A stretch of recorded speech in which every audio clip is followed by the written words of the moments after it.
Por exemplo, você fosse um médico e dissesse para mim, Marcos, se você continuar, você vai ficar numa cadeira de rodas. Beleza, eu vou continuar. É verdade? É. Por quê? É algo maior do que maior do que a gente. Começa agora Quem Somos Nós? O programa para quem tem prazer em conhecer. Uma parceria Eldorado FM e Casa do Saber. Apresentação Celso Loduca.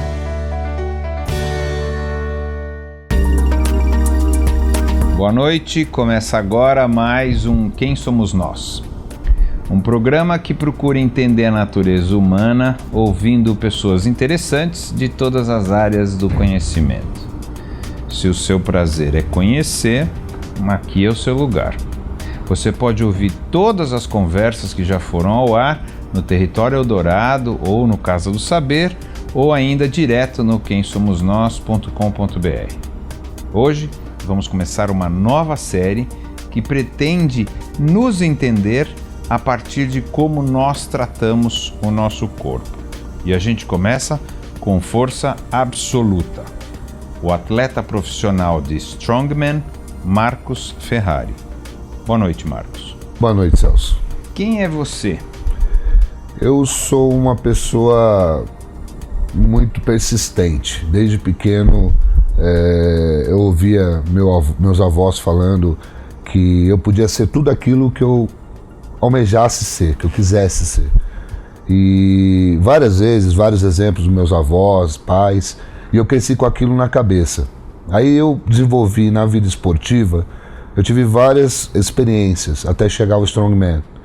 E eu lembro que quando eu decidi fazer a modalidade, as pessoas falavam pra mim assim, poxa, isso não é pra você, você não tem altura, você não tem peso, você vai ser uma marionete nos caras. Imagina eu, então, se você não tem altura e não tem peso, quanto você tem de altura? Eu tenho 1,75. Ah, então estamos igual, a altura estamos igual. E peso 130. Então, estamos diferentes. Estamos diferentes um pouquinho, nessa parte.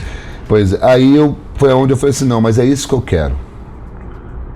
Todo mundo falando que não dava, eu falei, eu sei que eu posso, eu consigo. E eu fui entrando, fui buscando informação, fui treinando, fui pegando as técnicas, e hoje eu digo para você que nada é impossível. É só questão de tempo. Só para eu entender então, vamos voltar lá atrás. Você era moleque, de onde você é? Desculpa, onde você nasceu? Eu nasci em Lapa, que é uma cidade histórica no Paraná, fica próximo a Curitiba. Desde moleque você queria trabalhar, queria ser... O meu avô tinha mania de pegar... Forte, é isso? Ele pegava no braço da gente assim e falava, poxa, esse aqui tem o osso muito largo, esse aqui vai servir para fazer força, né? Ele falava pra gente, brincando, né? Do jeito dele, né? Italiano meio, né? Meu avô também e eu cresci com aquilo, né? Eu falei, poxa, é mesmo, e eu tinha facilidade. Eu sei que eu pegava as coisas, eu chamava para ajudar a fazer mudança. Você era empurrar forte? Desde pequeno. Eu era franzininho, magrinho, mas eu gostava de fazer força. Eu era metido a fazer força. Eu acredito que é um poder, né? Você fazer força, você movimentar grandes pedras, fazer, sabe, aquilo que a maioria não faz. Então isso eu queria dá um pouquinho entender de poder. Que sensação é essa? É uma sensação de você ser diferente. Você é diferente. Você não faz parte de um grupo igual. Você é diferenciado. Você tem um quezinho a mais. E essa foi a maneira que você procurou desde criança de se diferenciar? Foi. Pela força? Através você da era força. brigão, essas coisas não? Não, nunca fui briguento, nunca fui de arrumar briga na escola. Cara, pelo pacífico. contrário. Não, minha mãe ia muito na escola, mas porque eu não parava de falar ou porque eu era travesso, mas não por briga. Tá. E aí, vocês queriam e se diferenciava pela força. Exatamente, pela força, por essa funcionalidade, por fazer feitos que os outros não conseguiam. Que a maioria não Mas desde conseguia. sempre assim? Desde o colégio, desafiava, aquilo mexia comigo, sabe? As pessoas, pô, duvido você levantar aquela pedra. Aquilo já a vontade era, não dá, peraí, eu não tentei, vou tentar. Eu só acreditava que não dava se eu tentasse várias vezes. Minha mãe sempre falou, você é muito teimoso. E nessa hora eu via o quanto teimoso eu era, porque eu não desistia enquanto eu não conseguia fazer. Isso é bom ou ruim? Porque às vezes você não consegue fazer. Ou consegue, então, até agora eu não deparei com uma situação de falha, né? Querendo ou não, porque tempo é uma coisa que a gente mensura através de horas, minutos, dias, mas tempo é algo muito subjetivo. Você não consegue naquele momento, mas não quer dizer que você não vai conseguir em nenhum outro momento. Você vai treinar, você vai adquirir experiência, vai adquirir força e vai fazer. Eu sempre achei desde moleque que eu ia conseguir a cura pro câncer, né? Então a minha mãe vira e mexe, eu tava lá com todos os detergentes, sabão em pó dela, pó de café, misturando tudo, como se aquilo fosse... Graças a Deus eu não comia aquilo, mas eu misturava para ver se aquilo reagia. Aí por influência, minha mãe foi vendo, lógico que nessas horas os pais são importantes, porque eles falam, não, peraí, ele gosta de misturar as coisas, então vamos incentivar. E por incentivo, e eu tinha muita facilidade realmente na escola, e durante a minha vida, várias pessoas foram passando com problemas de câncer, e aquilo foi me, né, poxa, eu preciso estudar, eu quero ir para a área de pesquisa, eu quero ajudar. Por último, minha filha teve leucemia, a gente teve que praticamente voltar toda a nossa vida para ela, né? Foram 3 anos e meio de quimioterapia, e ela foi uma das incentivadoras, desde pequenininha. Ela sempre esteve do meu lado, ela sempre está comigo, ela vê meus vídeos, minhas fotos. Quantos anos ela tem hoje? Hoje ela tem 6. Ela gosta do papai fortão? Nossa, ela tem um orgulho, ela pega na minha mão na saída da escola, olha pra todo mundo e fala, é meu pai. Claro, mexe comigo agora. Não, e ela tem um menininho que é o Vitor. Eu também, se quiser, eu vou sair daqui, eu vou pegar na sua mão também, você acha que... Aí o Vitor, ela fala que é o namoradinho dela, mas eu falei, por que você não me apresenta seu namorado? Ele falou assim, não pai, ele morre de medo de você. Ele falou, você já viu o tamanho do pai da Manuela? Então, pode ser uma dificuldade futura, mas enfim. Eu vi que eu tinha que seguir o que meu coração mandava. Meu coração mandava realmente eu voltar para a área do esporte, voltar para a área de força. Você tem religião, é isso? Porque você fala bastante, você é religioso? Eu não pratico, se é essa a pergunta, mas eu acredito muito no espiritismo, né? Eu cresci dentro da religião católica, mas por inquietações eu busquei algumas informações na religião espírita e é onde eu acho que aquietou meu coração, eu consegui absorver essa história da minha filha de uma forma mais tranquila. Todo mundo tem a sua cruz, tem os seus problemas. Como você enxerga então a doença da tua filha, que foi importante, acho bastante, muito, né? Importante, ela mudou a vida, mudou tua vida completamente. Me mudou. Como você enxerga então? Na vida as coisas acontecem para te acordar. Não é para te afundar, não é para te humilhar, não é para te prejudicar, não é para tirar nada de você. E com essa história toda eu voltei a ser atleta de alta performance profissional através de uma situação gerada que aconteceu com a minha filha. Então ela me mudou não só mudou minha esposa, mudou meus outros 2 filhos. Então uma história mudou todo o contexto. E hoje eu sou uma pessoa totalmente diferente, eu enxergo a vida diferente. Eu tinha já começado a treinar de novo, já tinha competido o paulista e o brasileiro de levantamento de peso.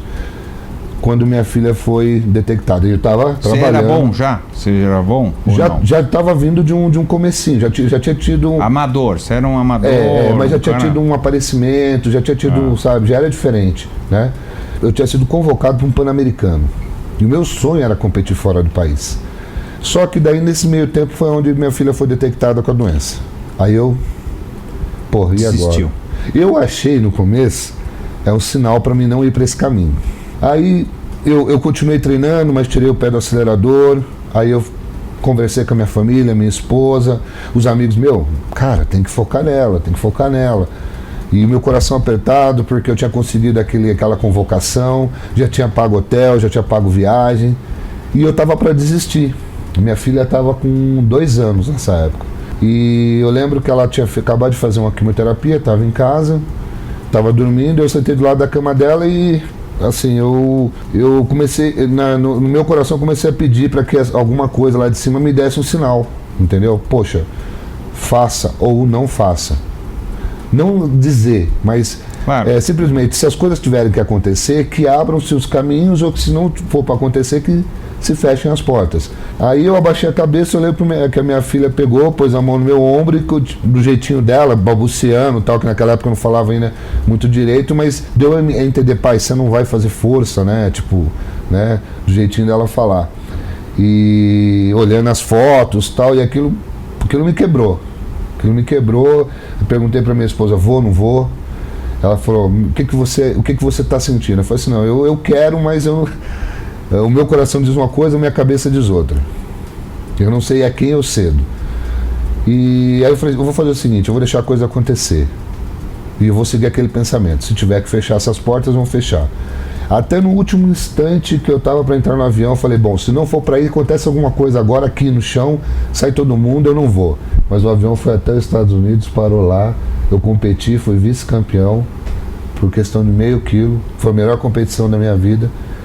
Eu voltei, minha filha já estava numa outra fase de tratamento, assim, porque em questão de dias muda-se a fase do tratamento da quimioterapia. Não impactou o fato de eu não estar esses dias, minha família me apoiou e eu consegui fazer aquilo, e aquilo foi start. Eu sabia que eu não podia mais parar a partir daí.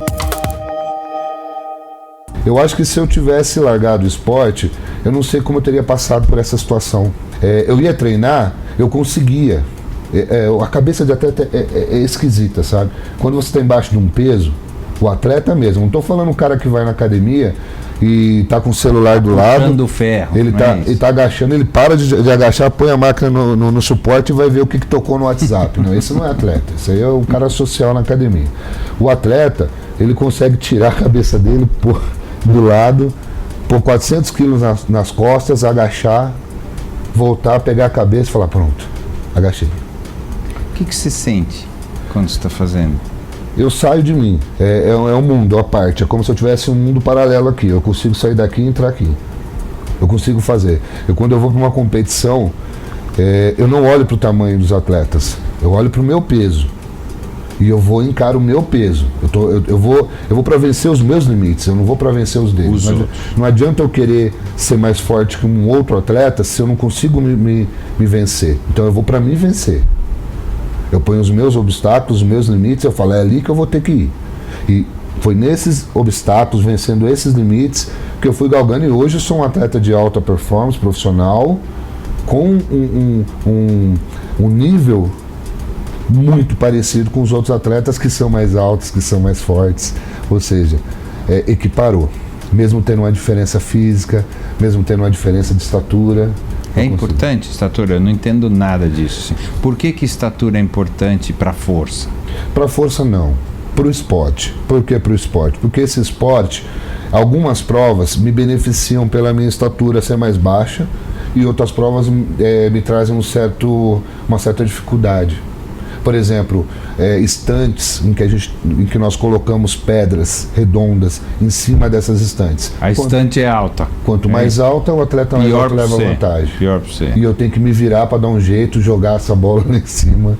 Ou seja, aí mais alta que você, a estante? Chega a estante ser mais alto do que eu. Ou seja, acima da sua cabeça? Tem estante que é mais alto. Que peso é uma pedra dessa? Ela varia de 130 quilos, é uma pedra de concreto, né, redonda mesmo, uma esfera, até 180 a 200 quilos. Ela não tem pegada, ela não tem nada. Imagina uma bola de sinuca gigante. Abraça, aí você tem toda uma força de compressão, aí você tateia, tem que achar o centro de gravidade dela, levanta, usando o seu corpo sempre no centro de gravidade, porque se você for para frente ou um pouquinho para trás e sair desse centro de gravidade, você não consegue executar o movimento. E como eu sou baixo, a bola tem que vir na altura do meu rosto. Então eu ainda tenho um movimento de explosão para jogar a bola mais alta para ser colocada na estante. Deus do céu! Você descrevendo isso aí, eu já estou impressionado. Agora, você tem consciência, quer dizer, agora você é um atleta que compete internacionalmente, é isso, né? Você tem consciência do que os teus músculos estão fazendo? Quer dizer, como é que é esse processo? Assim, quando você fala, tem que achar o centro de gravidade, e aí, é tudo consciente ou isso é... Eu não entendo muito bem, como é que você consegue? Fala, agora eu vou mexer nesse músculo e vou puxar isso, ou não?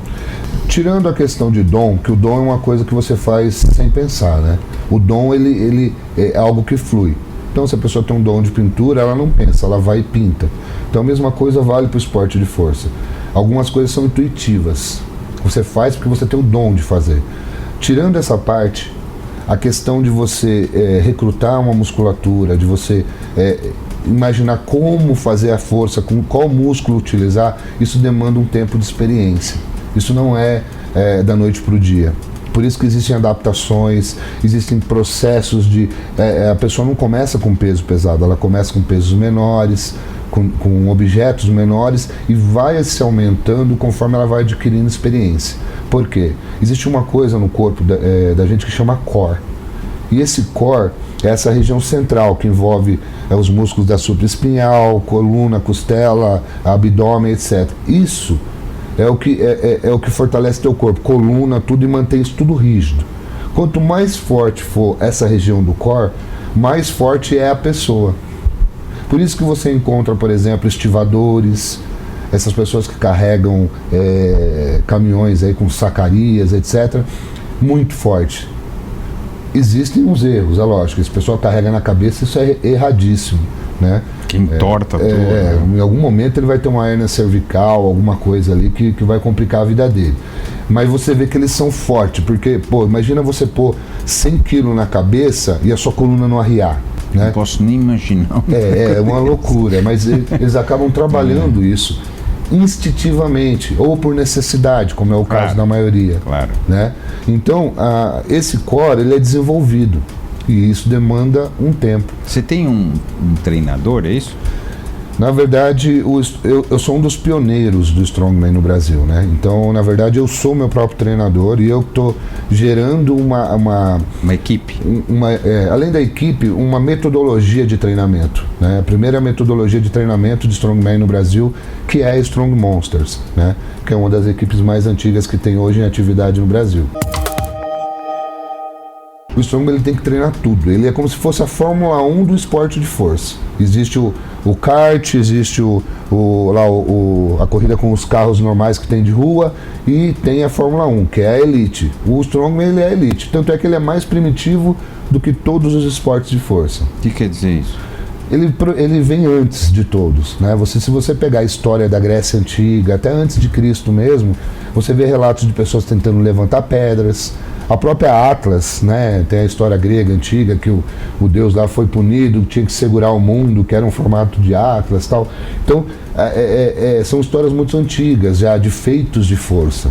Aí depois é que vieram as técnicas, levantamento olímpico, o powerlifting, enfim. Aí foram ajudando o Strongman a crescer. Então hoje você pega um atleta de Strongman, ele sabe fazer levantamento olímpico, ele sabe fazer levantamento de peso, ele tem, por exemplo, treinamento em algumas lutas marciais, natação. Por quê? Porque ele não simplesmente faz um movimento de força, ele corre com aquilo. Só para você ter uma ideia. Quais são então, assim, tem esse levantamento de pedra lá que você falou, de pedras esféricas, quais são as tarefas, eu sei lá como é que a gente chama isso? As provas. As provas, São várias. As clássicas têm o carregamento da cangalha. É como se fosse uma cangalha de boi mesmo. Nós levamos nas costas de um peso que vai de 300 até 500 quilos. Só que não, tipo assim, nós não andamos, nós corremos com esse peso. Geralmente são 20, 30, 40 metros que você tem que correr com esse peso nas costas. Você tira ele do chão, você sustenta isso e sai correndo com o peso. Você que é baixinho, então é um problema. É não, baixinho porque o suporte tem adaptação. Tá bom. Só que eu perco aonde? Na passada. Quanto mais alta a pessoa, maior a passada. Então, enquanto ele está andando, eu estou correndo para acompanhar a mesma passada dele. O tempo é por tempo, é isso? Por tempo. Todo mundo ao mesmo tempo, levando o mesmo peso. Ou em rounds, por exemplo, saem 3 de cada vez. Entendi. Mas o que vai contar é o tempo. É o tempo. É o tempo. Aí temos carregamento de farms walk, que são cilindros que você carrega um em cada mão, né? Também por distância e por tempo. Quanto pesa? De 120 até... Eu já vi atleta carregar até 200 quilos em cada mão. E também é correndo. 30, 40 metros. Tem um tombamento de pneu, que são aqueles pneus gigantes, né? Pneus dessas máquinas de fazer terraplanagem, de mineradora, que vai de 300 até 800 quilos. Um pneu? Um pneu. Só o pneu, sem a roda. E aí o cara tem que tombar o pneu? Ou tomba-se por número de tombos, com o tempo. Ele tem que ficar virando? Virando. Tombando, né? Não virando, rodando. Eu sei, entendi. Tomba, vira de novo. Tomba, vira de novo. Isso. Ou ele tomba por número de tombos, ou ele vai por distância, por exemplo, 20 metros, independente da quantidade de tombos que ele der. Entendi. Outra prova muito comum é o deadlift, que é o levantamento de peso morto, que você pode tanto fazer com barra e peso, igual é feito em academia. Você pode levantar um carro, Você pode levantar uma carroça, você pode levantar 2 esferas de aço que eles costumam colocar no WSM, que é uma competição como se fosse um mundial desse esporte. Enfim, tudo que é peso que você levanta com uma barra do chão até a altura de ficar ereto. Aí vai até 500 de bordoado, 550 quilos, que alguns mutantes levantam aí. O peso é muito assustador. Tem o halter gigante, tem esses halteres de academia, só que o nosso é gigante. Pesa até 120 quilos. Cada um. Aí o movimento é levantar do chão, colocar no ombro e esticar com um braço só acima da cabeça, sem o uso da outra mão. Então você tem que levantar 120 quilos com um braço só. Isso várias vezes, quantas vezes conseguir fazer aí faz em um tempo. Levanta e abaixa, levanta, vai pro chão de novo. Vai pro chão e pega de novo até você não aguentar mais. Até não aguentar mais. Mas isso em um minuto. Processo de dor, é isso? Muita. Do treinamento à competição. O tempo todo. Todas as provas levam o corpo ao limite. No Strongman, todas. Um treinamento aí de 4 horas demanda aí alguma coisa em torno de 8.000 calorias de gasto calórico. Isso é muito, isso é um absurdo. Eu acho que... Isso é o treino. Na competição é mais, é isso? Na competição, dependendo da competição, sim. Eu tenho uma ingestão calórica por dia para poder manter o meu peso de 8 a 10 mil calorias, para manter. Mas se você perguntar para mim, você come um lanche? Eu como um lanche. Você come uma pizza? Eu como uma pizza. Você toma refrigerante? Não. Refrigerante eu não tomo. Mas por motivos nutricionais mesmo. Mas como? Quando você come? Quando eu estou num processo de recuperação, por exemplo. O corpo ele tá angustiado, ele precisa recuperar. Então imagina um pós-competição, você fazer dieta. Não dá. O corpo, se você está numa situação de saúde, em uma situação de estresse, que teu corpo precisa de recuperação, aí não tem problema. Aí você vai lá, come um lanche. Relaxa e aí você é normal. Aí porque isso gera estresse. E o estresse é pior do que você, entendeu? Tentar fazer uma dieta limpa. Então você faz ali, come uma pizza, come uma esfirra, come não sei o quê. Beleza, beleza. Depois volta ao normal com a dieta, tranquilo. É difícil? É. Por isso que envolve muita disciplina, e não é fácil. Deve ser muito chato, desculpa falar isso, porque você come a mesma coisa todo dia. Todo dia. Que loucura. Pra minha esposa você precisa gostar muito disso. Minha esposa que uma hora você não vai mais ser atleta de força, certo? Sim. Deve ter um limite aí de idade que não dá mais. Eu não sei qual é, mas deve existir aí um limite. E daí? É que nem fazer tatuagem. Você já fez tatuagem? Fiz uma. Tá. Então você sabe que a tatuagem tem uns 15 minutos que a dor é insuportável. Depois daqueles 15 minutos você acostuma com a dor. Você está muito afrescalhado, dor insuportável. Onde você fez a tatuagem? No peito. Então faça na costela, depois você me fala. Depois você me fala. Eu sou macho, para falar frescalhado para ele aqui, eu tô ficando homem. Tem uns 15 minutos de dor, não insuportável, mas tem uma dor, depois você acostuma com a dor. E depois que você acostuma com a dor, existe um período de tolerância. Onde passou aquele período, aí você não tolera, você já não está mais tolerando nada, você já não quer mais fazer, entendeu? Eu digo isso porque eu fiz uma costela, foram 4 horas, até a segunda hora eu aguentei, depois eu já não estava mais raciocinando de dor.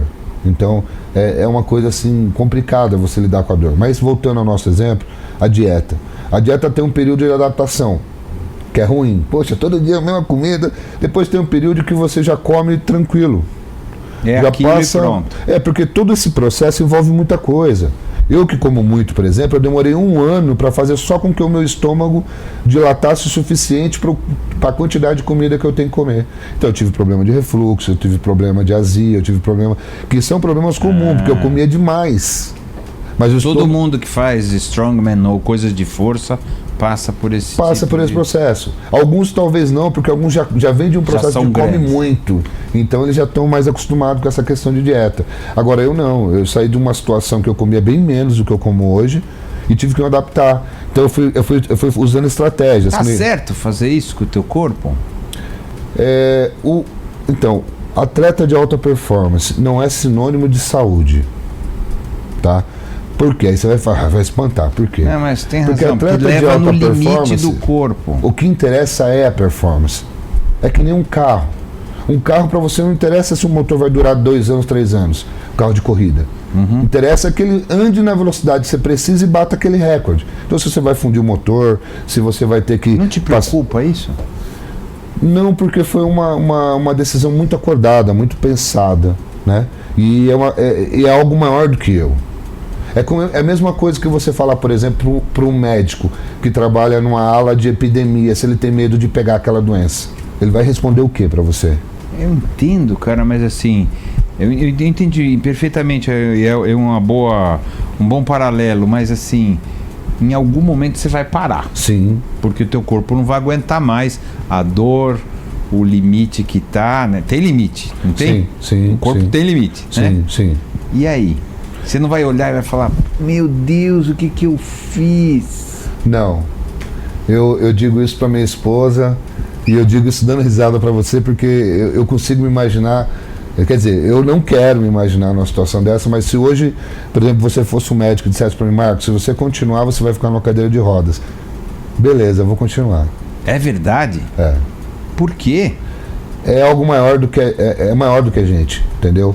Quando você juntar amor, dom e oportunidade, essas três coisas juntas, elas são maiores do que a pessoa.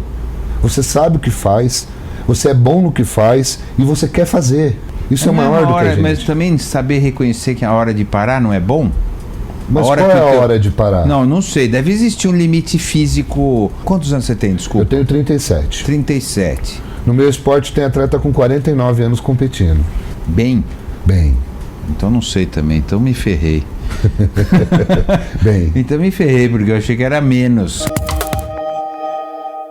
Eu ainda fico pensando, sim, quando você fala assim, no limite que você leva o teu corpo, você vive no limite, quer dizer, né? Acho que posso falar isso, sim, né? Vivo no limite. Do ponto de... O que isso vai te significar? Posso deixar essa situação mais complicada para você? Deve. Então eu vou deixar agora. Eu vivo no limite, mas o limite você generalizou. Eu vou extrair isso para você. Eu vivo no limite hormonal. Por que hormonal? Porque cada treino derruba sua testosterona lá no pé. Testosterona é hormônio masculino, ok? Sua mulher não deve ficar muito feliz com isso. Não, porque essa parte não muda. Essa parte não muda. Mas o que acontece? Para fazer força, você gasta o hormônio masculino, entendeu? Então você derruba isso. Quando você derruba, você faz um efeito cascata no teu organismo. Você derruba a imunidade, você derruba o processo de anabolismo, você derruba tudo. Então você tem que fazer o quê? Você tem que recuperar isso rápido. Só que como que você recupera o hormônio? O hormônio você não recupera. Você tem que deixar o organismo reproduzir. Só que se você não acompanha, em algum momento, se você está só gastando, está fazendo negativo, o que vai acontecer uma hora? O teu organismo não vai dar conta. Vai virar menina. Se pudesse acontecer isso, eu acho que seria uma opção. O final. Seria uma opção. Mas não. É onde você, por exemplo, eu aos 24 anos eu fui indicado clinicamente a reposição hormonal. Sendo que a reposição hormonal é indicada para um homem de 40, eu aos 24 já tinha que fazer. Por causa do excesso de força que você fazia. Você não produz, então você tem que repor. Clinicamente, tá? Isso não foi um produz médico. Suficiente. Isso foi um médico, não foi ninguém. Você não fui produz eu. Suficiente para repor, eu isso. Tenho exames lá que Isso é comum em todos os caras que fazem muita força? É comum. É comum porque você está sempre gastando mais do que está fazendo. Aí se, por exemplo, nesse meio tempo você quer fazer um carinho com a tua esposa, aí você vai gastar mais um pouquinho de testosterona. Então você está descendo mais essa curva para baixo. Então existe esse problema. Então esse é um limite, tá? Daqueles que a gente falou. O outro limite para mim já é suficiente para eu nunca fazer esse negócio. O outro limite é o limite físico. Por que limite físico? Porque nós não somos de metal, de adamantio, nós somos de carne e osso. Então você está sempre indo ali onde está quase rompendo o músculo, onde está quase estourando alguma coisa. Você está sempre ali. Você não está abaixo disso. Ou você está ali, ou você zicou. Aconteceu já a lesão. Estourou. Eu em 8 anos nunca tive uma lesão grave, mas eu já vi vários atletas romperem totalmente o bíceps, totalmente o quadríceps, lesões graves de cotovelo, joelho. Falta de conhecimento do corpo, não? Do limite? É onde a gente entra naquela questão de se conhecer. Você sabe que você tem um ponto. Você sabe que partindo daquele ponto, você triplica a chance de uma lesão. Então é onde o atleta, às vezes, por impulso ou por falta de experiência, vai se arrisca. Aí estoura. Aí é onde acaba acontecendo. Porque assim, na real, nenhum atleta ganha medalha em competição. Nenhum atleta, de nenhuma modalidade. Você ganha medalha no treinamento. Se no treinamento você cumpriu o planejado, você vai só reproduzir na competição. Se você não fez no treino... Com uma adrenalinazinha a mais. A mais, que é o gás, que é a família te vendo, que é o pessoal torcendo. Às vezes, muitas vezes, você está competindo na sua cidade, no teu bairro ou no teu país, então aquilo te dá um a mais, né? Fora a adrenalina te dá aquela coisa, aquela segurança. Porque uma coisa é você competir em casa, outra coisa é você sair e competir na casa do vizinho, com a torcida do vizinho, etc. Então, tudo isso te ajuda, mas se você não fizer em treino, você não vai fazer em competição. O treino faz o atleta. O atleta chega na competição só para mostrar o que ele tem feito lá, nos bastidores, ali suando, sangrando, chorando muitas vezes, porque... Qual o prazer que tem nisso? Eu digo que a atleta que pula de paraquedas tem vício por adrenalina, acho que a gente tem vício por dor. Eu não sinto dores mais, assim, de treinamento. Só quando é insuportável. Mas, ao mesmo tempo, a gente convive com a dor quase que 24 horas. Por que é bom? Não é bom, mas o corpo se adapta. O corpo se adapta a essa situação. O dia que você não tem dor, você assusta. Você fala, poxa, peraí, não tá doendo nada? Opa, uma coisa tá errada. Tô fazendo alguma coisa errada, é isso? Porque a dor é um indicativo de que você atingiu o objetivo muitas vezes. Mas existe uma coisa no treinamento de força que se chama treinamento e destreinamento. Aí você fala, pô, mas peraí. O que é um destreinamento? O destreinamento é você fazer com que o teu corpo largue tudo aquilo, toda aquela pressão, aquele estresse, aquela coisa de foco, disciplina e relaxe. Você precisa relaxar para você se preparar para um novo ciclo. O destreinamento é tão importante quanto o treinamento. Porque o treinamento faz com que o teu corpo fique yin, né? O yin, o yang, yin. Aí você tem que ter o yang, para equilibrar. Aí depois você vai de novo. É sempre um ciclo. Porque se você fosse colocar num gráfico o treinamento de força, ele é isso. Ele dá um pico, atinge um máximo. Aí tem uma queda. Aí faz um patamar. Quando você começar o outro ciclo, você não vai voltar aqui. Você vai partir desse patamar. Só que nunca é o ponto máximo. O ponto máximo é você chega num dia, numa semana, aí depois você cai. Você não consegue ficar lá em cima, porque lá em cima é difícil ficar. Deve gastar uma energia absurda. Aí você cai. Cai até uma situação de homeostase, que é onde você está tranquilo. Aí você vai de novo começar a subir. Mas não mais de onde você partiu. Por isso que as pessoas vão ficando fortes, entendeu? E a força vai mexendo com a cabeça da gente, porque hoje você tira 200 quilos do chão, mas você tira 300, isso é poder. A gente volta no início da conversa. Quando eu aumento 10, 15 quilos num levantamento, num agachamento, isso me dá uma sensação de como se eu estivesse subindo o Monte Everest. Pergunta para um cara que subiu lá, qual que é a sensação de chegar lá? Frio pra caramba, não pode ficar mais do que 2 minutos e tem que descer de novo. E quase morre para subir e para descer. Então é muito peculiar a cada esporte, a cada pessoa. O ser humano é um ser inquieto.